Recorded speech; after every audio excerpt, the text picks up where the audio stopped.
কারণ কোরআনুল কারীমের মধ্যে আল্লাহ তাআলা একাধিক জায়গায় সুদের কথা বলেছেন। সুদকে আমি আল্লাহ তাআলা হারাম করেছি। এই জন্য আল্লাহ তাআলা বলেন আহাল্লাল্লাহুল বাইআ ওয়া হাররামার রিবা, আমি আল্লাহ তাআলা ব্যবসাকে হালাল করেছি, সুদকে হারাম করে দিয়েছি।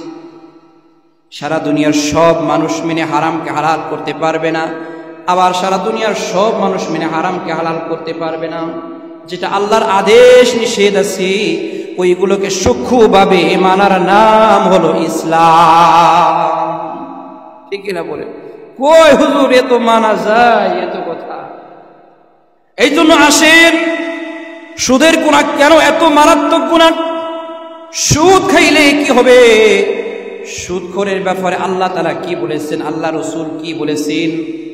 আল্লাহ তাআলা বলেন, সুদ যে খাইলো ওই লোকটা ছোট অপরাধ করলো না, সে মারাত্মক অপরাধ করলো, অন্যায় করলো।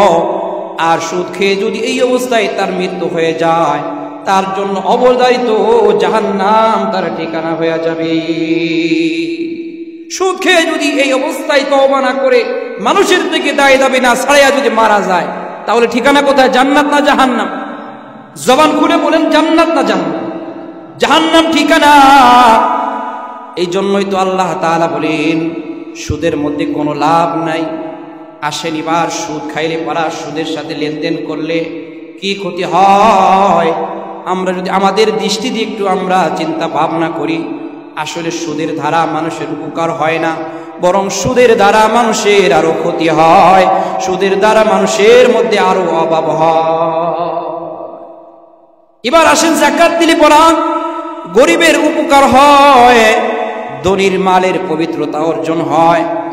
আর সুদের সাথে লেনদেন করলে পরা টাকাওয়ালা হয়, কিন্তু গরিব অভাবী লোকটা যে সুদ নিয়েছে তার অভাব কমে না, তার অভাব কালে দিন দিন বাড়তেই থাকে।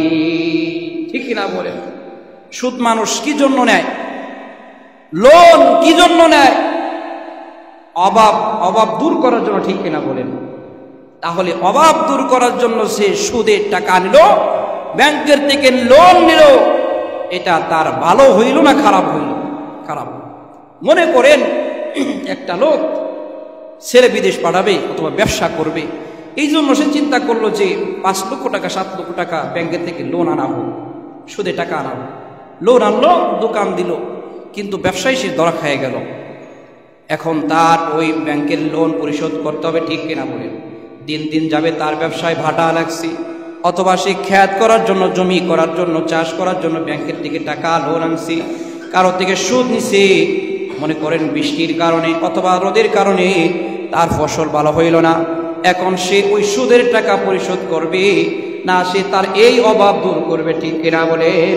তাহলে বোঝা গেল সুদের দ্বারা মানুষ ধনী হয় না, বরং সুদের দ্বারা মানুষ আরো ফকির হয়। সুদের দ্বারা মানুষের উন্নতি হয় না, এটার দ্বারা আরো মানুষের ধ্বংস হয়। এই জন্যই তো আল্লাহ তাআলা বলেন, তুমি ব্যবসা করো, হালাল তরিকায় ব্যবসা করো, তোমার ব্যবসার মধ্যে বরকত আসবে, তোমার ব্যবসার মধ্যে আমি আল্লাহ তাআলা তারাকে দান করব। আর তুমি সুদ খাইবা, তুমি সুদের সাথে সংযুক্ত থাকবা। যারা কিস্তি টানে, যারা সুদি কারবার করে, দেখবেন এদের জিন্দেগি থেকে কখনো অভাব যায় না, তাদের অভাব দিন দিন খালি আসতে থাকে, কারণ সে সংসারের মধ্যে ভাটা লাগানো কাজ চালু করে দিয়েছে। এই জন্য সুদ খাওয়া যাবে না।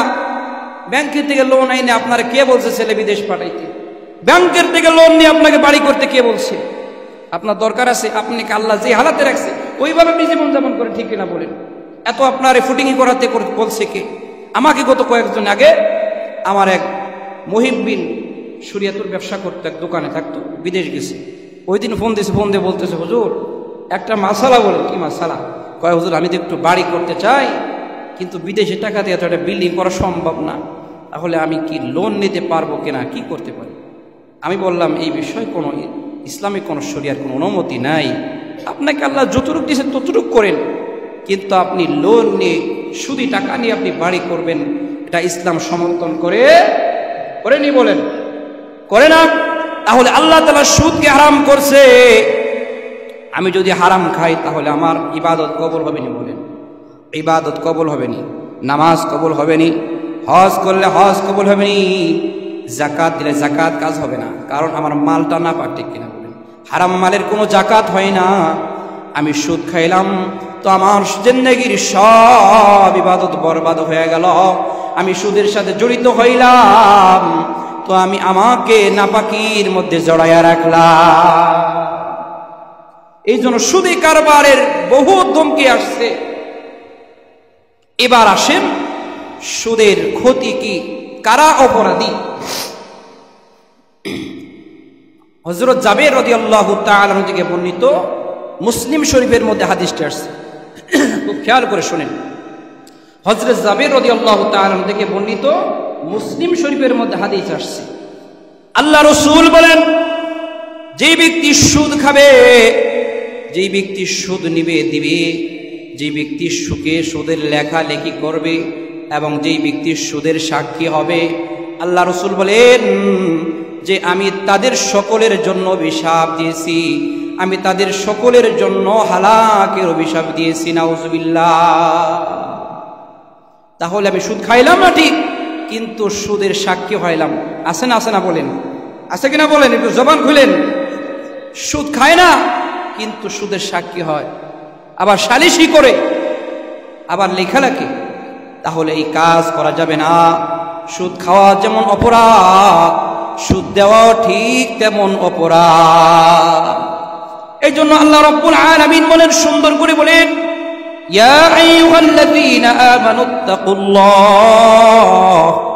হে ইমানদার বোনেরা তোমরা আমি আল্লাহকে ভয় করো। ওয়াজারু মা বাকিয়া মিনার রিবা, তোমরা সুদের যে অধিকাংশ তোমাদের বাকি আছে, টাকা পয়সা যে তোমাদের সুদে দেওয়া আছে, এইগুলোকে তোমরা পরহেজগার করো, এইগুলোকে তোমরা ছেড়ে দাও। ইন কুনতুম মুমিনিন, যদি তোমরা নিজেকে মুমিন দাবি করতে চাও, যদি নিজেকে তুমি মুসলমান দাবি করতে চাও, তাহলে মুসলমান দাবি করতে হইলে সুদ খাবো না সুদ ছাড়বো? জবান খোলেন, সুদ খাবো না ছাড়বো?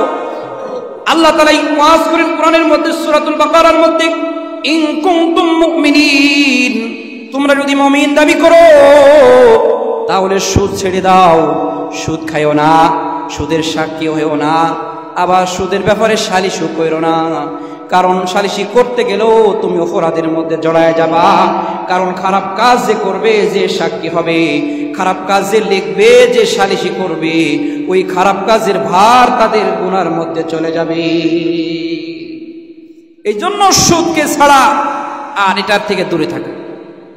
এবার আসেন সুদের গুনাহ কত বড় গুনাহ। রাসূল করিম সাল্লাল্লাহু আলাইহি ওয়াসাল্লাম বলেন, ইবনে মাজার হাদিস, আল্লাহ রাসূল বলেন সুদের গুনাহ কত বড় গুনাহ। সুদের মধ্যে 70 প্রকারের গুনাহ আছে। কয় প্রকারের? 70টির উপর গুনাহ আছে। আল্লাহ রাসূল বলেন 70 প্রকারের সুদের গুনাহ আছে। তার মধ্যে হইতে সবচেয়ে একবারে ছোট গুনাহ হলো আপন গর্ভধারিণী মায়ের সাথে জিনা করা। সবাই বলেন নাউজুবিল্লাহ, সবাই বলেন নাউজুবিল্লাহ। এটা কত বড় অপরাধ, আমাদের সমাজে সবচেয়ে বড় অপরাধ, ঠিক কিনা বলেন? কেউ যদি এমন কাজ করে তাকে সবচেয়ে মানুষ অপরাধী মনে করে, ঠিক কিনা বলেন?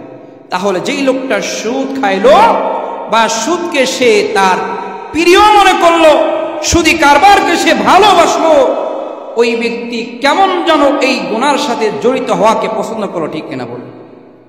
এই জন্য আল্লাহ রাব্বুল আলামিন বলেন যে তুমি সুদ খাইবা না, সুদের গুনার সাথে জড়িত হইবা না। তাই রাসূল বলেন সুদের গুনাহ হলো 70 প্রকারের গুনাহ। তার মধ্যে সবচেয়ে ছোট গুনাহ হলো আপন মায়ের সাথে জিনা করা। আল্লাহ আমাদের সকলকে হেফাজত করেন, সকলেই বলে আমিন। তাহলে যারা সুদ খায় এদের আমল আল্লাহর দরবারে কবুল হবে? কবুল হবে? সুদ খাওয়া যাবে না। শুধু তাই নয়, সুদের আরো কয়েকটি অপরাধ আছে। আল্লাহ রাসূল বলেন যে ব্যক্তি সুদ খাবে মৃত্যুর সময় তার ঈমান নসিব হবে না, ওই লোকটা বেঈমান হয়ে মারা যাবে। শুধু তাই নয়, রাসূল করিম সাল্লাল্লাহু আলাইহি ওয়াসাল্লাম আরো বলেন, আমি যখন মেরাজের রজনীতে জাহান্নাম ভ্রমণ করতে চেয়েছিলাম, দেখলাম জাহান্নামের মধ্যে এক শ্রেণীর লোক দেখলাম, তাদের পেট বিল্ডিং এর মতো বিশাল বড় পেট। আমি জিব্রাইলকে জিজ্ঞাসা করলাম, বুখারী শরীফের হাদিস বলতেছি, আমি জিব্রাইলকে জিজ্ঞাসা করলাম, জিব্রাইল এরা কারা, এদের পরিচয় কি? জিব্রাইল বলে, ওগো হাবিব, এরা হলো তারা দুনিয়ার মধ্যে যারা সুদ খেয়েছে তাদের শাস্তি আল্লাহ তাআলা এইভাবে দিতেছে। তাদের বিশাল বড় পেট, বলে এই পেটের মধ্যে আল্লাহ তাআলা সাপ বানায় দিয়েছে, তাদেরকে ধ্বংস করতেছে। নাউজুবিল্লাহ। শুধু তাই না, আর একটি রওয়ায়াতের মধ্যে আসছে বিশাল বড় রক্তের নহরের মধ্যে তারা হাবুডুবু খাবে, সাঁতার কাটবে, কিনারায় আসবে, আবার পাথর মেরে দিবে, আবার দূরে চলে যাবে, এইভাবে তাদের শাস্তি হইতেই থাকবে। নাউজুবিল্লাহ। এই জন্য সুদ খাওয়া যাবে না। শুধু তাই না, এবার আসেন সুদের সবচেয়ে বড় গুনাহ কোনটা? তাহলে সুদের যদি 70টির গুনার নিম্ন গুনাহ যদি হয় আপন মায়ের সাথে জিনা করা, তাহলে বড় গুনাহ কি জানা দরকার আছে কিনা বলেন?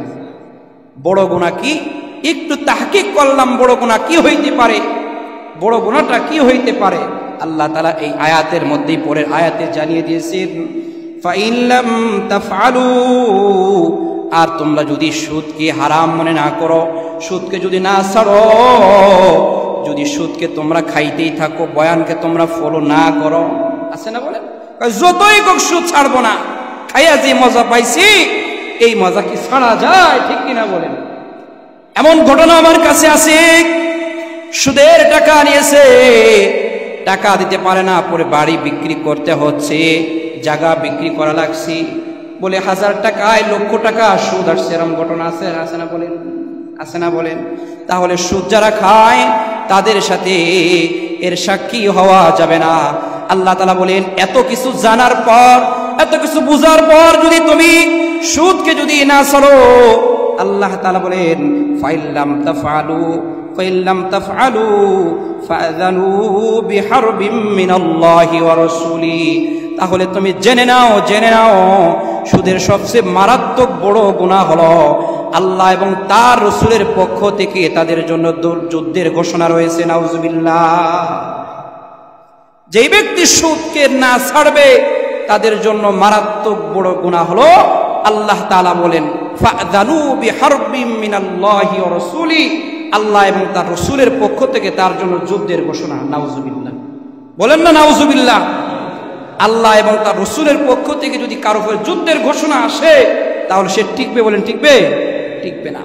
তাহলে আমি সুদ খাইতেছি কি মনে করি, কোন লাভে খাইতেছি? সুদ খায়া নামাজ পড়বেন, জিকির করবেন, তেলাওয়াত করবেন, যা করেন সব বরবাদ, কোন চালানোর কাজে আসবে। এই জন্য সুদের গুনাহ ছাড়তে হবে। শুধু তাই না, রাসূল করিম সাল্লাল্লাহু আলাইহি ওয়াসাল্লাম আরো বলেন, সুদের গুনাহ কত বড় গুনাহ। বলে সুদের গুনাহ এত বড় গুনাহ, বলে সুদ যারা খাইবে, বলে সুদখোরের তার শাস্তিটা দুনিয়া থেকেই শুরু হয়ে যাবে। বলেন তার কর্মের মধ্যেই তার আপদ বিপদে আল্লাহ তাআলা তাকে গজবের মধ্যে ফেলাইয়া দিবে। এক হাদিসের মধ্যে আসছে, সুদখোর যদি সুদ না ছাড়ে, কয় হুজুর এটাই খাইবো, আমার সমস্যা কি, আমার মতো আমি চলব। আল্লাহ রাসূল বলেন এক হাদিসে পাকের মধ্যে, দুই ব্যক্তির জন্য, দুই ব্যক্তির অপরাধের কারণে আল্লাহ তাআলা জমিনের মধ্যে অভিশাপ দেয়, লানত নাজিল করে, আল্লাহ তাআলা গজব নাজিল করে দুই ব্যক্তির অপরাধের কারণে। কয় ব্যক্তির? জবান খোলেন, কয় ব্যক্তির? দুই ব্যক্তির অপরাধের কারণে আল্লাহ তাআলা জমিনে গজব নাজিল করে। তার মধ্যে হইতে একজন হলো জিনাকার। কি বলেন? জিনাকার। জিনাকারের অপরাধের কারণে পুরা মহল্লাবাসী এলাকার উপরে আল্লাহর গজব নাজিল হয়। নাউজুবিল্লাহ। দুই নম্বর হলো সুদখোর। সুদখোরের অন্যায়ের কারণে সে একা অপরাধী হবে না, তার অপরাধের কারণে এলাকার মানুষও সেই অপরাধের মধ্যে শামিল হয়ে যাবে। নাউজুবিল্লাহ।